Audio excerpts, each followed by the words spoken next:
அருமையான சுவையான மெத்தென்ற பால் பன்கள். Hi, hello, வணக்கம். தோசை பீஸா உங்களை அன்புடன் வரவேற்கிறது. நான் காஞ்சனா ஜெயக்குமார். பால் பன்கள் எப்படி செய்யறதுன்னு பார்க்க போகிறோம்.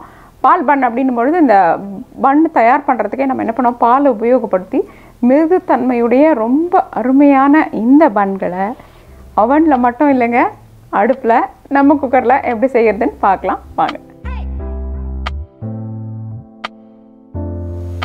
இந்த பால் பன் தயாரிக்கிறதுக்கு நம்ம முதல்ல ஈஸ்ட் அப்படின்றத தயார் பண்ணணும். அதை தயார் பண்ணதுக்கப்புறமா பால் பன் தயார் பண்ணலாம். நான் எப்பொழுதுமே உங்களுக்கு நிறைய பதிவுகளில் காமிச்சிருக்கோம். நம்ம அதாவது ஈஸ்ட் தயார் பண்ணிக்கிறதுக்கு பால் அல்லது வெந்நீர் உபயோகப்படுத்தணும். வெந்நீருன்னும் பொழுது அதனுடைய தன்மை வெதுவெதுப்பாக இருக்கணும். அதிகமான சூடு அதிகமான குளிர்ச்சி ரெண்டுமே இல்லாத மாதிரி இருக்கணும். அப்படி ஒரு வெதுவெதுப்பு தன்மையில் இங்கே நம்மக்கிட்ட பால் தயாராக இருக்குது. இது கூட முதல்ல சர்க்கரையை சேர்த்துக்கலாம். இப்போ உலர்ந்த ஈஸ்ட்டை சேர்த்துக்கலாம். நம்ம சப்பாத்தி மாவு பிசைவது போன்ற பிசைகிறதுக்கு ஒரு பாத்திரத்தை எடுத்துகிட்டு நம்ம இந்த மாவை கலந்துக்கலாம். அல்லது நான் இப்போ ஸ்டாண்ட் மிக்சர் உபயோகப்படுத்த போகிறேன். மாவை போட்டுடலாம். உப்பு சேர்த்துக்கலாம். முதல்ல இதை நல்லா கலந்துக்கலாம். உப்பு சேர்த்து கலந்துக்கோங்க. உலர்ந்த தன்மையிலேயே இதை நம்ம கலந்து விட்டுக்கலாம். இப்போ எண்ணெயை சேர்த்துக்கலாம். சிறிதளவு எண்ணெய் சேர்த்துக்கலாம். இது நல்லா கலந்து விட்டுக்கலாம்.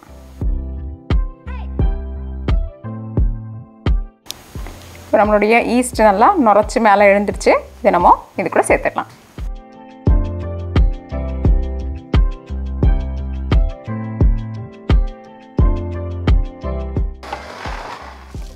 இப்போ நம்மளுடைய பிரெட் மாவு தயாராகிடுச்சு. அதை புளிக்க மேலே எழும்பி வைக்கிறதுக்கு நம்ம இப்போது ஒரு அரை மணிலேருந்து 1 மணி நேரம் வைக்க போகிறோம். அதாவது நம்மளுடைய வெப்பநிலையை பொறுத்து அரை மணி அல்லது 1 மணி நேரத்துக்குள்ளே எழுந்து நின்றுடும். நல்லா மேலே பெருசாக வந்துடும். இப்போ நம்ம இங்கே ஒரு முக்கியமான குறிப்பு கவனிக்கலாம். அதாவது இந்த பன் செய்யறதுக்கான மாவு தயார் பண்ணிட்டோம் இல்லைங்களா, இந்த மாவின் பக்குவத்தை பாருங்கள். கொஞ்சம் தளர்வாக இருக்கணும். இந்த மாதிரி ஒரு தளர்வு தன்மையில் இருக்கணும். சப்பாத்திக்கு நம்ம கொஞ்சம் கூட கெட்டியாக பண்ணுவோம். இது இப்படி தளர்ந்து வர மாதிரி இருக்கணும். அப்போ தான் என்ன ஆகும், நம்மளுடைய பன்கள் நல்லா மெத்துன்னு மேலே எழும்போம். நம்ம ரொம்ப கெட்டியாக பிசைஞ்சிட்டோம்னா அந்த மாதிரி வராது. சிறிய கீரல் போடலாம்.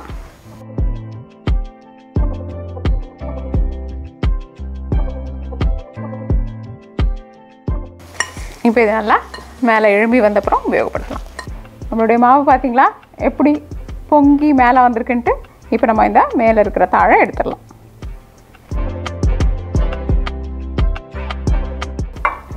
நம்ம 2 விதத்தில் பண்ண போகிறோம்.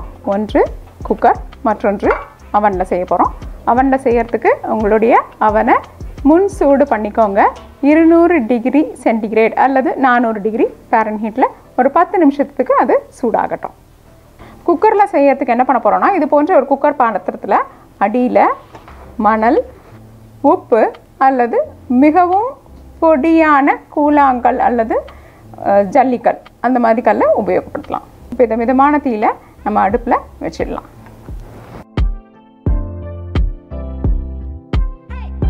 நம்ம இந்த பன்கள் தயார் பண்ணுறதுக்கு முன்னாடி முதல்ல அது வைக்க போகிற பாத்திரத்தில் நல்லா கொஞ்சம் எண்ணெயை தடவி,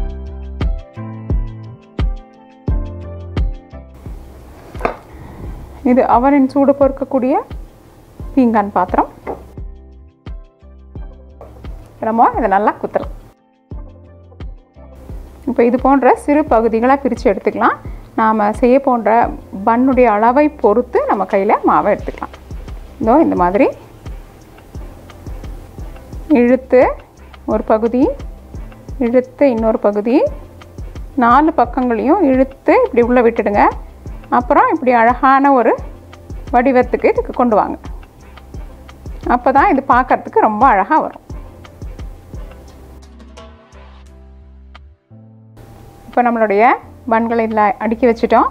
இப்போ திரும்பவும் என்ன பண்ணலான்னா ஒரு 15லேருந்து 20 நிமிஷம் காத்திருக்க வேண்டியிருக்கும். அப்போ இது மேலே திரும்ப எழும்பி வரும். அதுக்கப்புறமா தான் நம்ம குக்கருக்குள்ளே வைக்கணும். இப்போ அவனில் வச்சு காமிக்கிறதுக்காக நம்ம அதே போன்று இன்னொரு பகுதி மாவு தயார் பண்ணியிருக்கோம். அதை அவனில் வைக்க போகிறோம். இப்போ நம்ம இதை மூடி வச்சு இதுவும் மேலே எழும்புற வரைக்கும் கொஞ்சம் நேரம் காத்திருக்கலாம். எழும்பி தயார் நிலையில் நம்மளுடைய பன்கள்லாம் தயாராக இருக்குது. இப்போது இதுக்கிட்ட ஒரு சின்ன வேலை இருக்குது. அதாவது என்னென்னா, இது பார்த்துருக்கீங்களா, மேல்புறம் வந்து சிறிது நிறம் மாற்றம் இருக்கும். கொஞ்சம் அதிகப்படியான ஒரு நிறத்துலையும் கீழ்ப்புறம் கொஞ்சம் நிறம் கம்மியாகவும் இருக்கும். அது எப்படி பண்ணுறதுன்னு பார்க்கலாம். அந்த நிறம் மாற்றம் வர்றதுக்கு என்ன பண்ண போகிறோம்னா, சிறிதளவு சர்க்கரை கூட கொஞ்சம் பால், இது நல்லா கலந்து நம்மளுடைய பன் மேலே போட்டுடலாம்.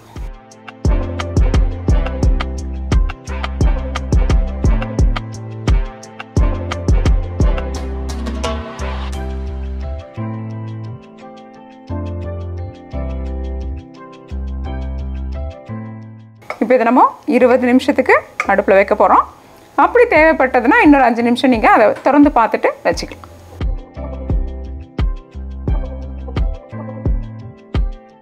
இப்போ 25 நிமிஷத்துக்கு அப்புறம்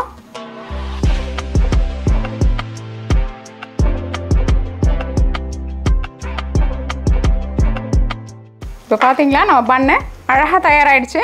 இப்போ நம்ம சூடோடு இது மேலே சிறிதளவு வெண்ணெயை தடவணும். அப்போ தான் என்ன ஆகும்னா, ஒரு பளபளப்பு நிறம் இதுக்கு வரும்.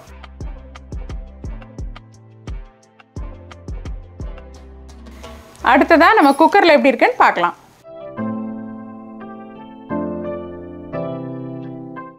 இதையும் நம்ம நல்லா வெண்ணெய் போட்டு தடவிடலாம்.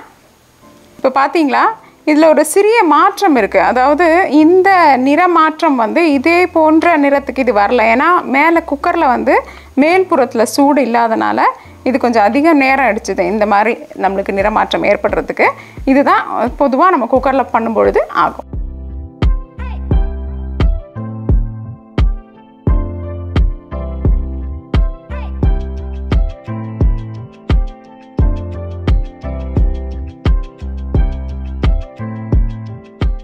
என்ன நண்பர்களே, இந்த அருமையான பால் பன் எவ்வளோ அழகாக வந்திருக்கு இல்லைங்களா? இதை நம்ம 2 முறையில் பண்ணியிருக்கோம். நீங்களும் செய்து பார்த்து உங்களுடைய கருத்துக்களை எங்ககிட்ட பகிர்ந்துக்கோங்க. தோசை டு பீட்சா என்றென்றும் உங்கள் நாவிற்கும் வயிற்றிற்கும் நல்லதொரு சுவை. இந்த வீடியோ உங்களுக்கு பிடிச்சிருந்தா லைக் ப்ரெஸ் பண்ணுங்கள். தோசை டு பீட்சாக்கு மறக்காம சப்ஸ்கிரைப் பண்ணுங்கள். இந்த சப்ஸ்கிரிப்ஷன் முற்றிலும் இலவசம்.